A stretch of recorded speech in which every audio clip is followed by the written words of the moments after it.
Kita si Talon. Kita? Yes. Natawag ako.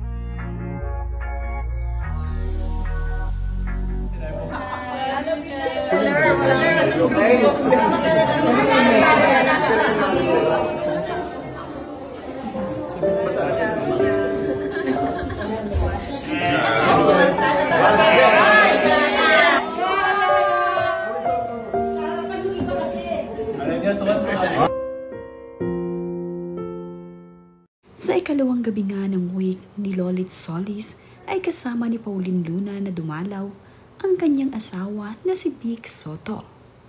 Kasama din nila ang kanilang anak na si Tali at itong si Mami Chat. Napakadalas ngang dumalaw ni Pauline Luna dito kay Nanay Lolit. Makikita na talagang mahal na mahal niya ito. At ang kanyang mga anak-anakan ay patuloy ring dumadalaw dito araw-araw sa kanyang wake. Kagaya na nga lamang nitong si Yasmin Curdy ay dumalaw din. Nandito nga rin itong si Ale Soto sa wake ni Nanay Lolit. Ang mag-asawang Tirso Cruz at Lynn ay always present gabi-gabi. Sa ikalawang gabi nga ng wake ni Nanay Lolit ay dumating itong si Gabby Concepcion. Nakasama nga niya dito itong si Bong Revilla at asawa nito na si Lani Mercado.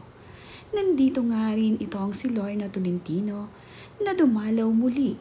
Araw-araw nga ay dumadalaw ang mga nagmamahal dito kay Lolit Solis. Tungang si Gabby Concepcion ay mula airport ay dito nagtungo sa wake ni Nanay Lolit. Ito nga ay upang makiramay dito sa kanyang pinakamamahal na nanay. Gabi-gabi nga ay nagsasama-sama ang mga anak-anakan ni Lolit Solis. Ang ina ni Judy Ann Santos na si Mami Carol ay nandito at present din.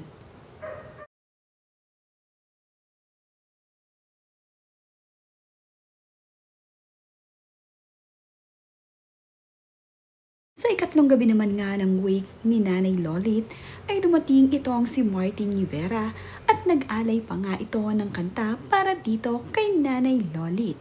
Ito namang si Pops Fernandez ay lungkot nang malaman na pumanaw na itong si Lolit. Agad nga siyang pumunta sa harap nito upang magdasal. Nakasabay din niya sa kanyang pagdalaw dito itong sina Patricia Javier at itong sina Lani Mercado. Nandito rin itong mga kaibigan niya. Makikita nga rin dito sa ikatlong gabi ng wake ni Nanay Lolit itong si Rita Avila. Mapapansin nga na namumugto ang mga mata nito nang malaman na pumanaw na itong si Nanay Lolit. Kapapansin din na nandirito itong si Chinkitan.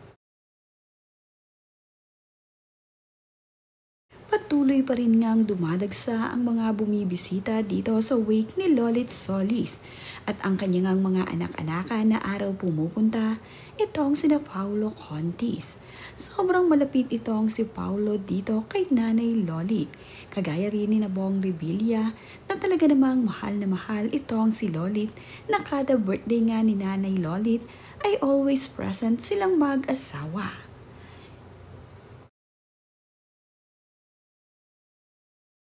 Muli ngang bumalik itong si Isabel Ribas sa ikatlong gabi ng wake ni Nanay Lolit. Nakakatuwa nga na sa mga ganitong pagkakataon ay talaga namang makikita mo kung sino ang nagmamahal sa kanila. Talagang mahal na mahal ng kanyang mga anak itong si Lolit Solis. Sila nga'y mga anak-anakan ni Lolit sa industriya ng showbiz. Patuloy pa ring dumadagsa ang mga bumibisita sa wake ni Nanay Lolit. Hindi naman nabanggit kung kailan ang interment nito.